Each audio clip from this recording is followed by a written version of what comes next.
ॐ हरिः ॐ श्रीगुरुभ्यो नमः। हरिः ॐ। ॐ शन्नो मित्रशं वरुणः शन्नो भवत्वर्यमा शन्न इन्द्रो बृहस्पतिः शन्नो विष्णुरुक्रमः। नमो ब्रह्मणे नमस्ते वायो त्वमेव प्रत्यक्षं ब्रह्मासि त्वमेव प्रत्यक्षं ब्रह्म वदिष्यामि ऋतं वदिष्यामि सत्यं वदिष्यामि तन्मामवतु तद्वक्तारमवतु अवतु माम् अवतु वक्तारम्। ॐ शान्ति शान्ति शान्तिः।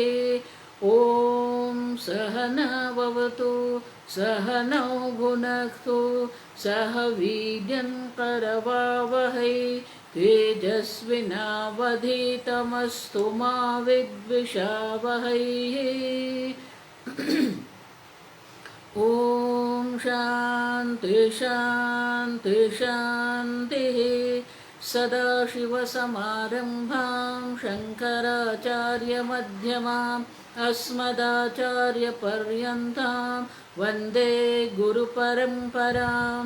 श्रुतिस्मृतिपुराणानाम् आलयं करुणालयं नमामि भगवत्पादं शङ्करं लोकशङ्करं शङ्करं शङ्कराचार्यं केशवं बादरायणं सूत्रभाष्यकृतौ वन्दे भगवन्तौ पुनः पुनः। ईश्वरो गुरुरात्मेति मूर्तिभेदविभागिने व्योमवद्व्याप्तदेहाय दक्षिणामूर्तये नमः। निधये सर्वविद्यानां विशदे भवरोगिणां गुरवे सर्वलोकानां दक्षिणामूर्तये नमः। ॐ नमः प्रणवार्थाय शुद्धज्ञानैकमूर्तये निर्मलाय प्रशान्ताय दक्षिणामूर्तये नमः। मंगलाचरण। ॐ नमः श्री शंकरानंद गुरुपादाम्बुजन्मने। ॐ नमः श्री शंकरानंद गुरुपादाम्बुजन्मने। सविलासमहामोहग्राहग्रासैककर्मणे सविलासमहामोहग्राहग्रासैककर्मणे।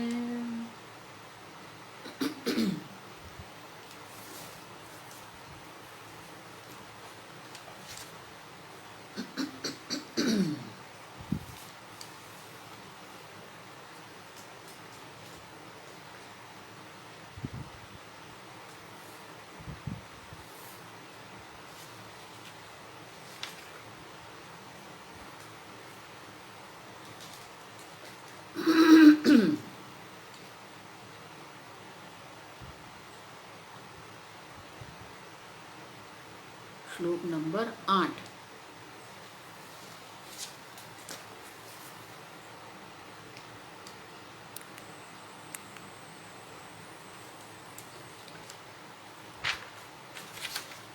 वस्त्राभासस्थितान् वर्णान् वस्त्राभासस्थितान् वर्णान् यद्वदाधारवस्त्रगान् वदन्त्यज्ञास्तथा जीव संसारं चिद्गतं विदुः।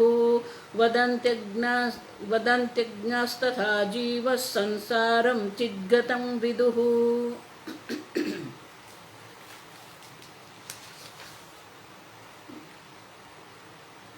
विद्यारण्य मुनि बहुत ही सुंदर चित्रपट का दृष्टांत हमें दे रहे हैं।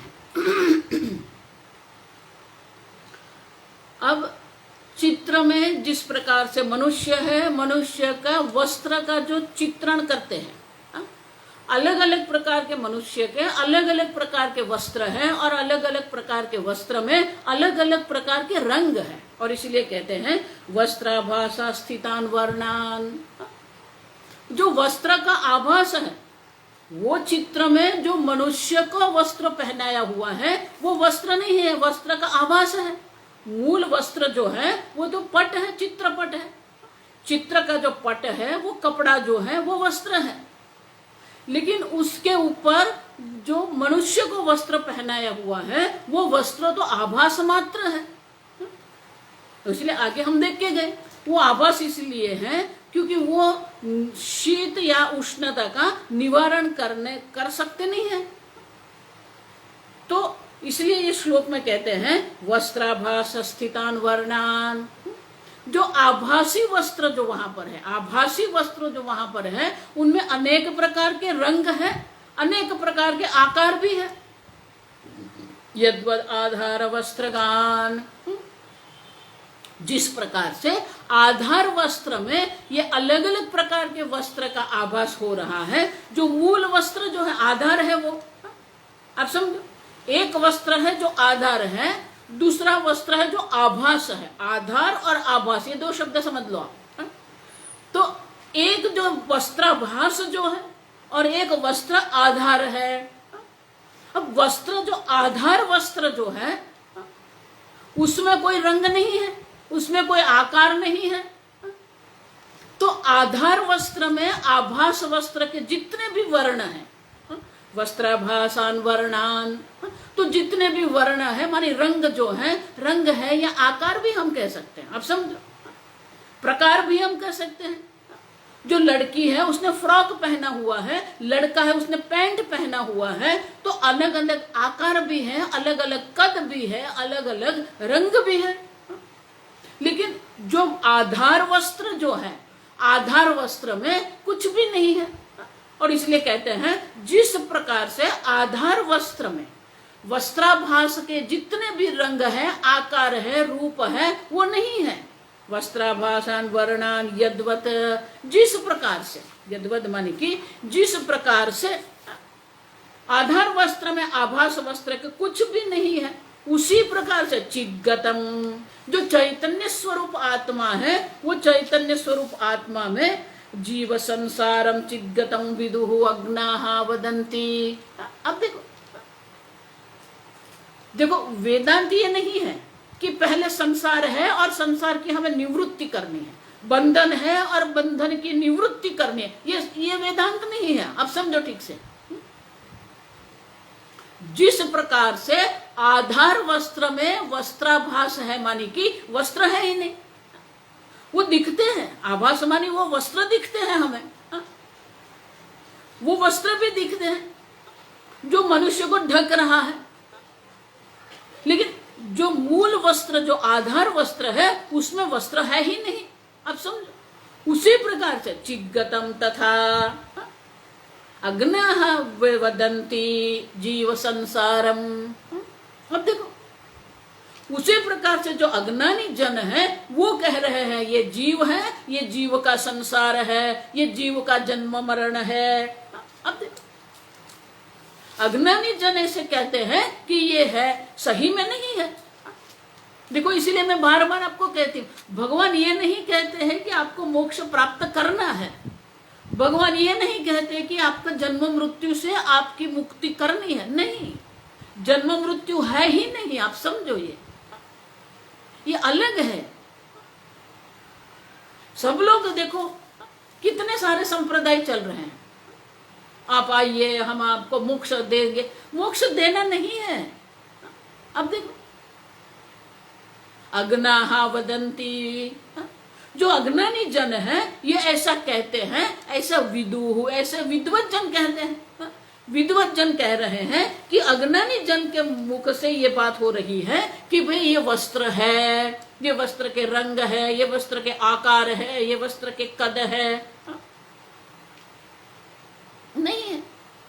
आधार वस्त्र में आभासित वस्त्र है ही नहीं। उसी प्रकार से चिद्गतम, उसी प्रकार से चिद्गतम, चिद चैतन्य में जो दिख रहा है, जीव दिख रहे हैं, जीव का संसार है, जीव का आवागमन है, जन्म है, मृत्यु है, सुख है, दुख है, सब है,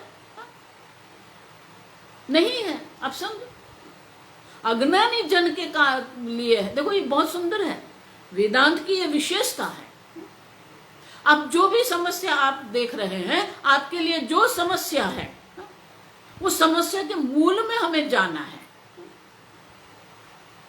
जिस प्रकार से बुखार आता है, शरीर तप रहा है, लेकिन उनका कारण अलग अलग हो सकते हैं। अब समझो, तो जब तक हम डॉक्टर के, वैद्य के पास जाते नहीं है, तो हमें पता नहीं चलता है कि ये जो बुखार आ रहा है, ये जो शरीर तप रहा है, तो किसके कारण है। और जब तक कारण की निवृत्ति नहीं होती है, कार्य की निवृत्ति नहीं होती है। अब समझो, कारण नाशे कार्य नाश है, आगे देख के गए हम। तो अज्ञाह वदंती कह के विद्यारण्य मुनि कहते हैं कि अज्ञान के कारण ये लोग ऐसा मान रहे हैं, मैं जीव हूं, मैं संसारी हूं, मेरा जन्म हुआ, मेरी मृत्यु होगी। अब देखो, अज्ञान से जो दिख रहा है वो है ही नहीं। अब समझो, रज्जु में जो रस्सी है, वो रस्सी में सर्प है ही नहीं। जब आपको सर्प की प्रतीति हो रही है, आपके हृदय में भय है, तब भी वहां सर्प नहीं है। ये वेदांत है। जिस प्रकार से आधार वस्त्र में आभासित वस्त्र है ही नहीं, दिखते हैं, उसी प्रकार से ये जो चैतन्य स्वरूप आत्मा है, उसमें ये जीव भी दिखते हैं, जीव की गति भी दिख रही है, संसार है, लोक है, परलोक है, ऊर्ध्वलोक है, और दो लोक है, सब है। लेकिन सही में है नहीं है। और इसलिए कहते हैं अज्ञानी जन जो है, उनके लिए ये सब दिख रहा है, लेकिन जो ज्ञानी लोग हैं उसको मानते नहीं है। देखो, उसी को हम अजातवाद कहते हैं। अजातवाद माने कि आपका जन्म हुआ ही नहीं है। अब समझो, अब जन्म ही नहीं हुआ है, तो मृत्यु कैसा होगी। जातस्य ही ध्रुव मृत्यु, जिसका जन्म होता है उनका नाश होता है। जब जन्म हुआ ही नहीं है, तो मृत्यु की कोई संभावना संभव ही नहीं, शक्य ही नहीं है। अब देखो, और इसीलिए कहते हैं कि जिस प्रकार से आधार वस्त्र में आभासित वस्त्र दिख रहा है, उसी प्रकार से चैतन्य में ये जीव का संसार भी दिख रहा है नहीं। जिस प्रकार से आकाश की नीलिमा दिख रही है, जिस प्रकार से रेत में पानी हमें मृग जल दिख रहा है, उसी प्रकार से ये चैतन्य स्वरूप आत्मा है, उसमें ये संसार दिख रहा है। इसीलिए शंकराचार्य जी दक्षिणामूर्ति स्तोत्र में भी कहते हैं, विश्वम दर्पण दृश्यमान नगरी। अब देखो, बड़ा सा एक दर्पण है, वो दर्पण में हमें नगरी दिख रही है, लेकिन दर्पण में नगरी है नहीं है। विश्वम दर्पण दृश्यमान नगरी। अब समझो, जिस प्रकार से दर्पण में हमें नगर दिख रहा है, कल मैंने कहा कि वो दिख जो रहा है सब है, वहां गति भी है, अग्नि भी है, आप देखो जल भी है, गहनता भी है। एक नजदीक है, दूसरा दूर है, वो गहनता भी हमें दिखती है। और देखो गति भी है, गहनता भी है, आकार भी है, रंग भी है, जल भी है, सब है, दिखता है ये सब। तो जिस प्रकार से दर्पण में नगरी दिख रही है, तो सही में वहां नगरी नहीं है। उसी प्रकार से चैतन्य में संपूर्ण संसार हमें दिख रहा है, सही में वो संसार है ही नहीं। तो किसके लिए संसार है? अज्ञाहा, जो अज्ञानी जन है उनके लिए ये संसार है। अब देख आगे समझाते हैं, आगे के श्लोक। चित्रस्थ पर्वतादीनां वस्त्राभासो न लिख्यते, वस्त्राभासो न लिख्यते। सृष्टिस्थं मृत्तिकादीनां चिदाभासस्तथा नहीं। हमने बात किया ना आगे कि ये चैतन्य सर्वव्यापी है, लेकिन चैतन्य जो है तो जो जड़ पदार्थ है, और इसीलिए जो जीव है उनके जो चिदाभास है, अज्ञान के कारण वो अपने को जीव मान रहा है।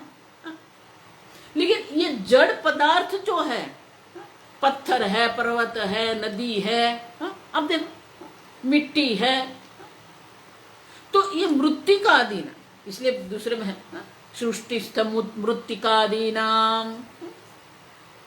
सृष्टिस्थ, जिस प्रकार से वो वस्त्र में हमें सब दिखता है, जल भी है, मिट्टी भी है, पत्थर भी है, पहाड़ भी है, पानी भी है, सब दिख रहा है हम।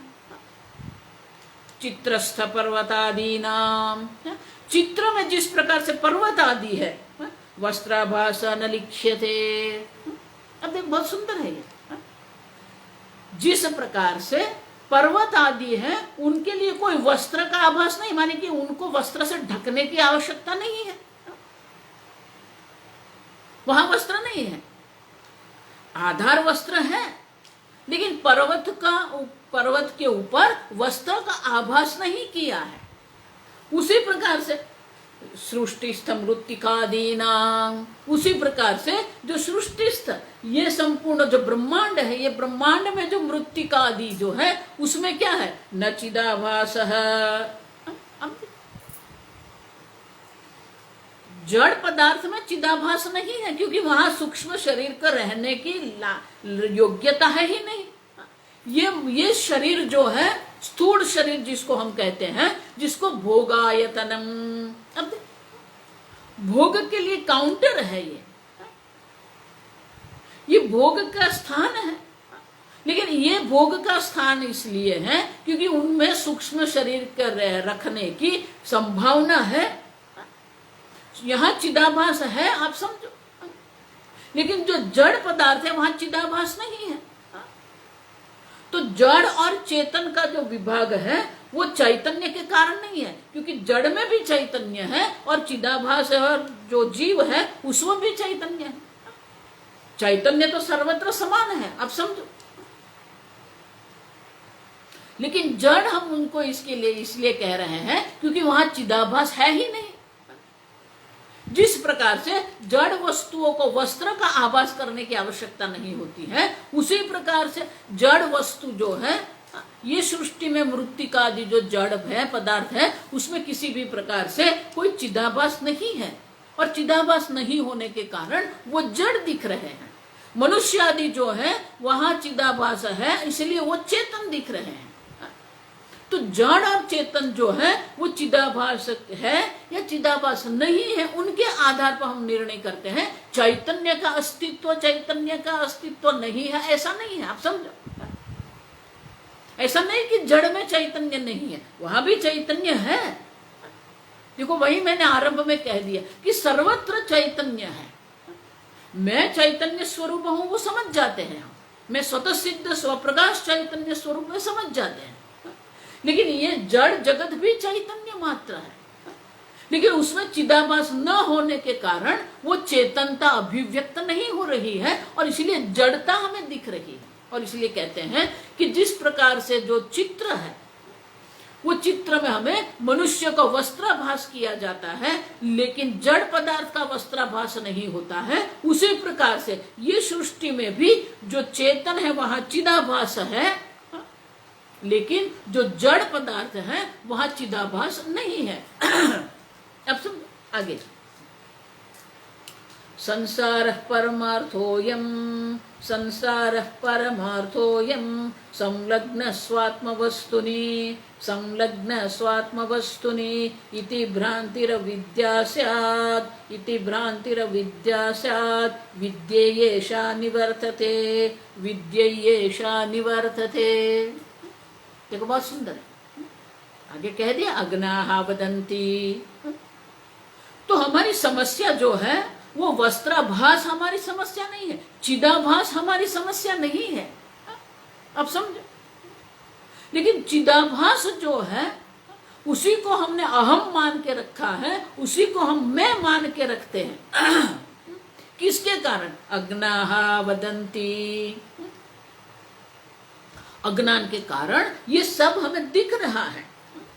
उसी प्रकार से संसारः परमार्थ अयम संलग्नः स्वात्मवस्तुने, संलग्नः जुड़ा हुआ है। अब देखो, इसलिए मैं चैतन्य के लिए 2 शब्द प्रयोग कर रही हूं, आप समझो, 3 शब्द प्रयोग। चैतन्य स्वयं जो है निर्विकारी है, कोई परिवर्तन नहीं है। चैतन्य जो है वो असंग है। लेकिन असंग चैतन्य में भी क्या कर दिया, स्वात्म वस्तुनि संलग्न, जोड़ दिया। ये संसार को हमने जोड़ दिया है। ये संसार सत्य है, ये अयम संसार परमार्थ।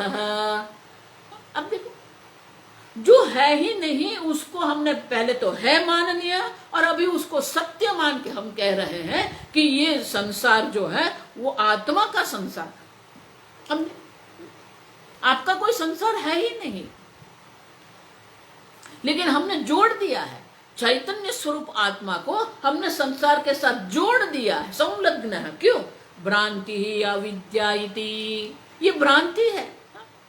मैं जीव हूं, मेरा जन्म हुआ, मैं संसारी हूं। तो ये जो हम अपने आप से जो जोड़ देते हैं, और विद्यारण्य मुनि कहते हैं जिस ये सब जो जोड़ के रखा है ये भ्रांति है। भ्रांति है माने कि सही में नहीं है वो।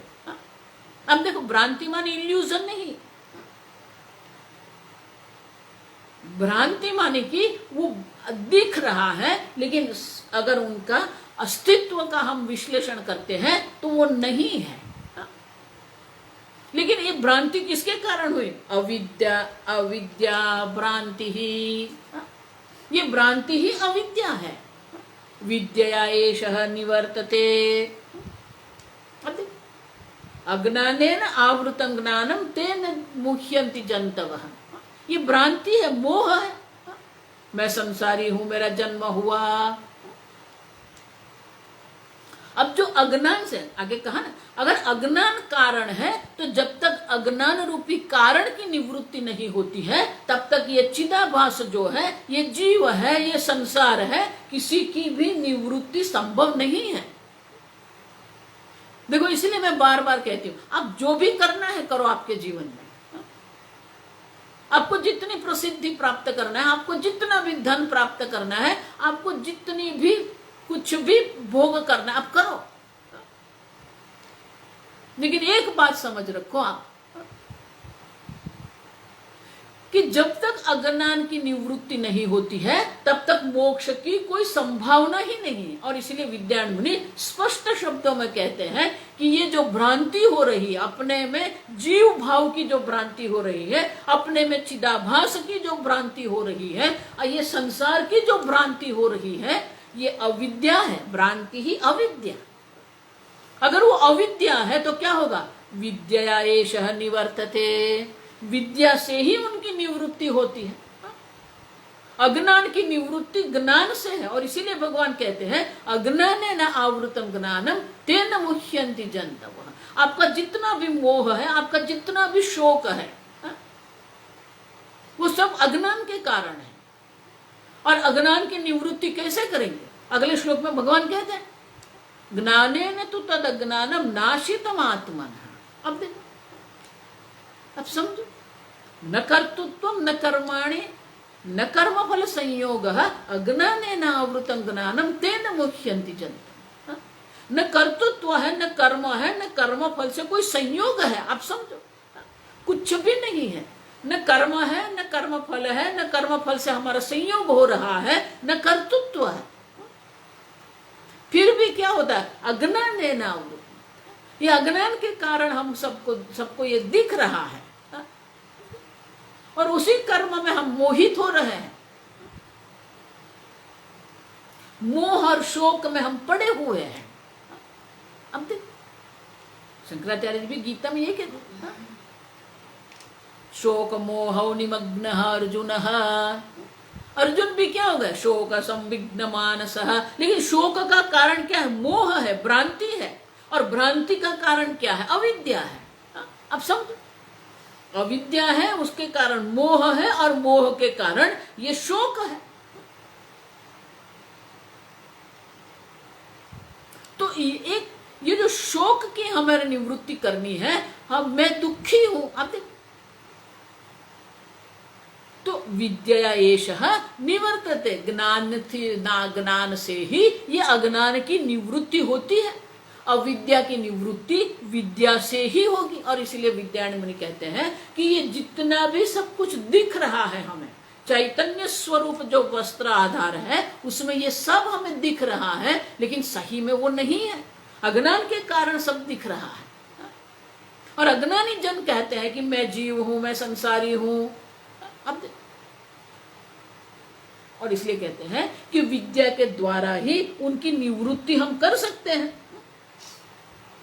क्योंकि आत्मा में कुछ भी नहीं। आप समझो, आत्मा में न संसार है, आत्मा में न जन्म है, आत्मा में न मृत्यु है।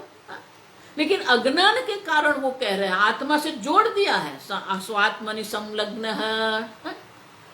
अब देखो, जो नहीं है उसको आत्मा अपने आत्मा के साथ जोड़ के रखा है। अब देखो क्या क्या पकड़ के हम रखते हैं, मैं स्त्री हूं, मैं पुरुष हूं, मैं युवान हूं, मैं वृद्ध हूं, मैं तृप्त हूं, मैं अतृप्त हूं, मैं संतुष्ट हूं, मैं असंतुष्ट हूं। अब देखो क्या क्या हम जोड़ के रखते हैं, जो है ही नहीं उसको हमने जोड़ के रखा है। क्यों? भ्रांति ही अविद्या, अविद्या के कारण। जिस प्रकार से रस्सी में सर्प है ही नहीं। अब समझ देखो, इसीलिए मैं बार बार कहती हूं कि आप घड़ा और मिट्टी कहते हो, लेकिन घड़े नाम की वस्तु है ही नहीं। मृत्यु के तेव सत्य। उसी प्रकार से जो सद्ब्रह्म है वही सत्य है, बाकी सब आपको दिख रहा है। और इसलिए कहते हैं मूल कारण अविद्या है, भ्रांति का कारण अविद्या है, शोक का कारण भ्रांति मोह है। ये माया देवी की ये परंपरा है, ये अविद्या देवी की परंपरा है। अविद्या है, उसके कारण भ्रांति है, भ्रांति के कारण शोक है, शोक है जन्म है, मरण है, कर्म फल है, सब है। इसीलिए भगवान कहते हैं न कर्तृत्व न कर्माणि न कर्म फल संयोग। कुछ भी नहीं है। अविद्या के कारण ये सब दिख रहा है। ये अविद्या देवी का जादू है। जो नहीं है वो आपको दिखाते हैं। अब जब अविद्या ही कारण है तो इनका अर्थ क्या हुआ? अगर रस्सी के अज्ञान के कारण हमें सर्प दिख रहा है तो सही में वहां सर्प है नहीं है। अब समझो, आकाश में नीलिमा है नहीं है। उसी प्रकार से अगले श्लोक में कह रहे हैं, श्लोक पढ़ेंगे। आत्माभासस्य जीवस्य संसारो नात्मवस्तुनः इति बोधो भवेद्विद्या लभ्यते सौविचारणात्। देखो बहुत सुंदर है ही नहीं। आत्माभासस्य जीवस्य, ये आत्मा जो चैतन्य स्वरूप आत्मा है उनका जो चिदाभास है वो जीव है। संसार जीवस्य संसार, आप समझो, जीव के लिए संसार है, न आत्मा वस्तु न संसार है। आत्मा की दृष्टि से संसार है ही नहीं, जीव की दृष्टि से सब है। और जीव भी क्यों है? क्योंकि अपने को चिदाभास मान के वो चल रहा है। पिछले प्रकरण में हमने देखा, चैतन्य है, चैतन्य का चिदाभास है, और वो चिदाभास में हम अहम बुद्धि करके बैठे, वो जीव बन गए। और चिदाभास होने के लिए सूक्ष्म शरीर है, पंच महाभूत के सात्विक अंश से बना हुआ ये जो सूक्ष्म शरीर है, जहां ये चैतन्य का प्रतिबिंब पड़ रहा है, चिदाभास हो रहा है। तो सूक्ष्म शरीर, चिदाभास और ये चैतन्य, ये तीनों मिलके क्या बन गया? जीव संसारी। तो ये संसार तो जीव के लिए है, न आत्म वस्तु न आत्मा के लिए है ही नहीं। अब समझो, इति बोध भवेद विद्या, इस प्रकार से जब बोध होता है उसी को विद्या कहते हैं। अब देखो बहुत सुंदर है विद्या की व्याख्या। विद्या किसको कहेंगे? ज्ञान किसको कहेंगे? ज्ञान यही है कि जो संसार है वो जीव के लिए संसार है, आत्मा के लिए संसार है ही नहीं। अब सब देखो, यही मैं कह रही हूं। ऐसा नहीं कि संसार है और उसकी निवृत्ति करनी है। आपको ये जानना है कि संसार नहीं है, आत्म वस्तुनः न संसारः इति बोधः विद्या। ये जानना जो है उसी को हम विद्या कहते हैं। देखो भगवान वही बार बार कहते हैं, नतमस्थानी भूत। अर्जुन देखो कुछ नहीं है मुझ में। असतः वावः न विद्यते। संपूर्ण भगवत गीता यही चर्चा कर रही है, संपूर्ण वेदांत शास्त्र यही चर्चा कर। एक अद्वितीय चैतन्य मात्र है ही नहीं। अगर है तो आप उनको सिद्ध करो। प्रमाणात वस्तु सिद्धि, किसी भी वस्तु की सिद्धि प्रमाण से होती है। आप ठीक से समझो, ये प्रमाण से सिद्धि होती है वस्तु की। आपको पसंद आ गया, आपको पसंद है, आपके राग द्वेष से किसी वस्तु की सिद्धि नहीं होती है। प्रमाणात वस्तु सिद्धि,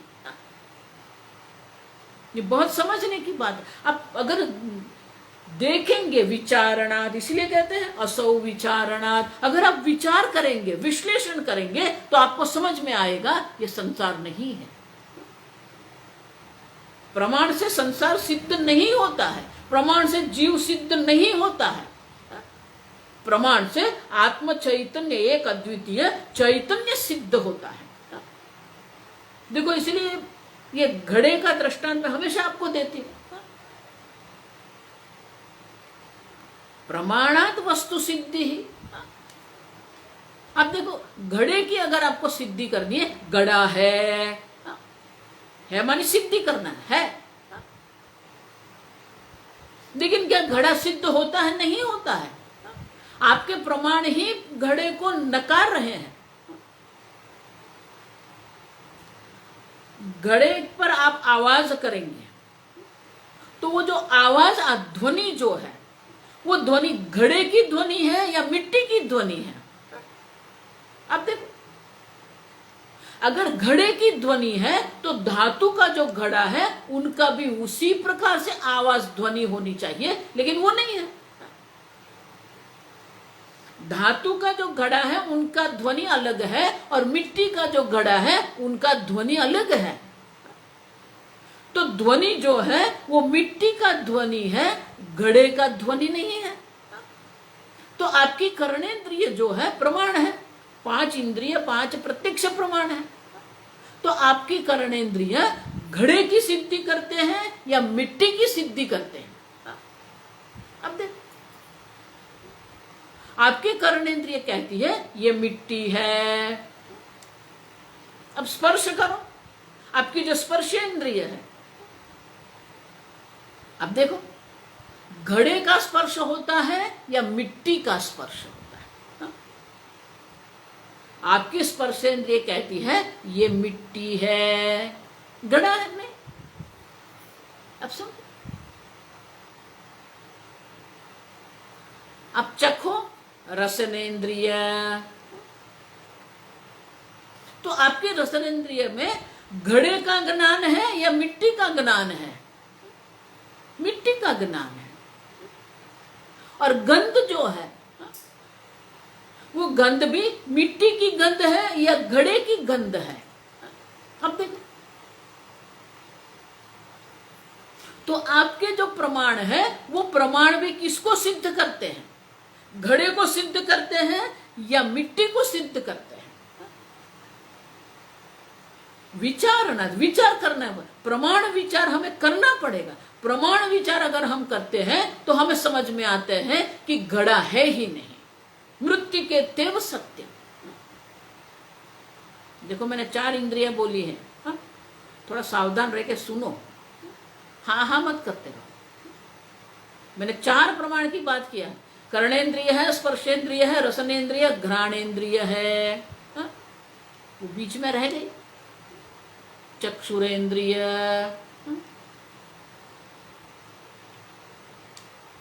अब तो चक्षुरेंद्रिय, आपकी आंख से आपको घड़ा दिखता है, सोचो। अलग प्रकार से मैं प्रश्न करती हूं, ठीक से जवाब दे। मिट्टी के दर्शन के बिना घड़े का दर्शन है?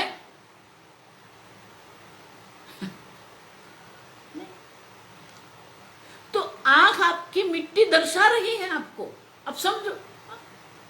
लेकिन वही आंख जो है, वही चक्षुरेंद्रिय जो है, वो कहती है ये घड़ा है, आकार है। आप देखो, अब आकार घड़े का है या मिट्टी का है, मुझे बताओ। आपकी चक्षुरेंद्रिय के द्वारा आप रूप और रंग देख सकते हो। रूप मानिए आकार है। तो ये जो आकार है वो घड़े का आकार है या मिट्टी का आकार है? मिट्टी का आकार है। अब देख, वाचारंभणम विकारो नाम अधेय, वहां आलंबन। आपकी वाणी में घड़ा शब्द है, वो घट शब्द जो है वो आपकी वाणी में है, लेकिन बाहर आप ढूंढने जाएंगे तो आपको घड़ा नहीं मिलेगा, आपको मिट्टी मिलेगी। क्यों? प्रमाणात वस्तु सिद्धि ही, किसी भी वस्तु की सिद्धि प्रमाण से होती है, आपके मन से नहीं, आपके राग द्वेष से नहीं। अब समझो। तो जिस प्रकार से 5 प्रमाण, जो प्रत्यक्ष प्रमाण जिसको हम कहते हैं, जिसको हम ज्ञानेंद्रिय कहते हैं, उनके द्वारा घट की सिद्धि नहीं होती है, मिट्टी की सिद्धि होती है। उसी प्रकार से इति विचारणात्, उसी प्रकार से हम जब विचार करते हैं, विश्लेषण करते हैं, मीमांसा हम जब करते हैं, तो क्या सिद्ध होता है? संसार न आत्म वस्तु न, आत्मा का संसार है ही नहीं, जीव का संसार है। अब समझो। बोध इति विद्या लभ्यते असौ विचारणात्, ये विद्या भी कैसे प्राप्त होगी हमें? प्रमाण विचार से हमें विद्या की प्राप्ति होती है, प्रमाण विचार से ही ज्ञान होता है। ऐसे ज्ञान नहीं होगा। अगर आप मान रहे हैं कि हम तो गुरुजी के शरण में बैठ जाएंगे, गुरुजी ऐसे ही हाथ रख देंगे और हमें ज्ञान हो जाएगा, नहीं। इति विचारणात्, प्रमाण विचार से ही, यहां प्रमाण शब्द हमें रखना है, प्रमाण विचार से ही हमें ब्रह्म ज्ञान हो सकता है। और प्रमाण विचार जहां नहीं है, वहां ये अविद्या है। प्रमाणम न सहते, अब देखो, विचारम न सहते अविद्या, माया जो है, अविद्या जो है, ये आपके विचार, प्रमाण विचार को सहन नहीं कर सकती है। विचारम न सहते, आप समझो। थोड़ा सोचो, आप थोड़ा विचार करो, आप अपने आप। मैं कहूं ऐसा नहीं, विद्यारण्य मुनि कह रहे ऐसा नहीं, आप अपने प्रमाण से आप विचार करो कि ये संसार है कि नहीं है। अब सब, जिस प्रकार से जो वस्त्र है, आधार वस्त्र पर हमें आभास वस्त्र दिख रहे हैं, उसी प्रकार से जो ये चैतन्य स्वरूप आत्मा है, उसमें ये सब आभासित है। जिस प्रकार से चित्र में जो वस्त्र है वो सत्य वस्त्र नहीं है, आप वो वस्त्र का आभास है। उसी प्रकार से ये जो चैतन्य स्वरूप आत्मा है, उसी में ये चिदाभास हमें दिख रहा है, लेकिन है नहीं। और इसलिए कहते हैं कि इसी को हमें बोध कहते हैं कि संजीव के लिए संसार है, आत्मा में कोई संसार नहीं है। इस प्रकार का जो बोध होता है उसी को विद्या कहते हैं। और वो विद्या की प्राप्ति क्या है? असौ विचारणात् लभ्यते, असौ विद्या। और ये विद्या जो है प्रमाण विचार से ही हमें प्राप्त होती है, और इसीलिए प्रमाण विचार भी हमें करना पड़ेगा। प्रमाण विचार से ही आत्मा में कोई संसार नहीं है, ये सिद्ध होता है। आगे 8 बजे।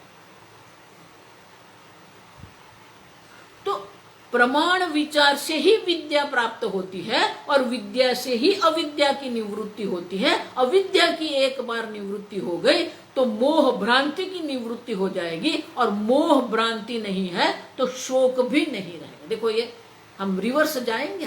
विद्यारण्य मुनि ने क्या किया, ये रिवर्स कर दिया। भ्रांति जो है वो अविद्या के कारण है और अविद्या की निवृत्ति विद्या से है, और विद्या की प्राप्ति जो है वो प्रमाण विचार से हमें होता है। तो अब प्रमाण विचार क्या है, ये मीमांसा जिसको हम कहते हैं, विश्लेषण हम जिसको कहते हैं, ये क्या है। तो आगे के श्लोक में हमें समझाते हैं कि ये प्रमाण विचार कैसे करना है, और प्रमाण विचार से ही ये अविद्या की प्रमाण विचार से ही हमें बोध की प्राप्ति हो, विद्या की प्राप्ति होती है, और वो विद्या से ही अविद्या की निवृत्ति होती है। वो हम कल देखेंगे। ओम स्वस्ति प्रजाभ्यः परिपालयन्ताम् न्यायेन मार्गेण महीं महिषाः गोब्राह्मणेभ्यः शुभमस्तु नित्यं लोकाः समस्ताः सुखिनो भवन्तु काले वर्षतु पर्जन्यः पृथिवी सस्यशालिनी देशोऽयं क्षोभरहितः ब्राह्मणाः सन्तु निर्भयाः।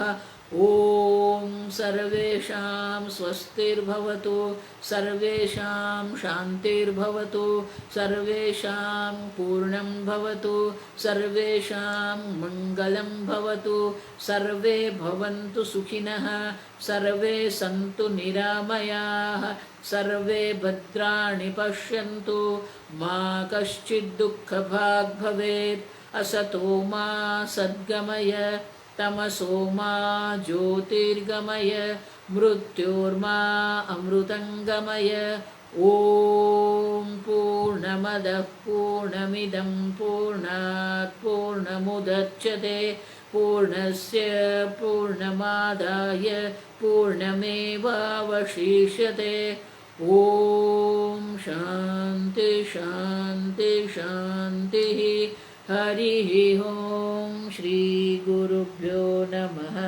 हरिः ओम।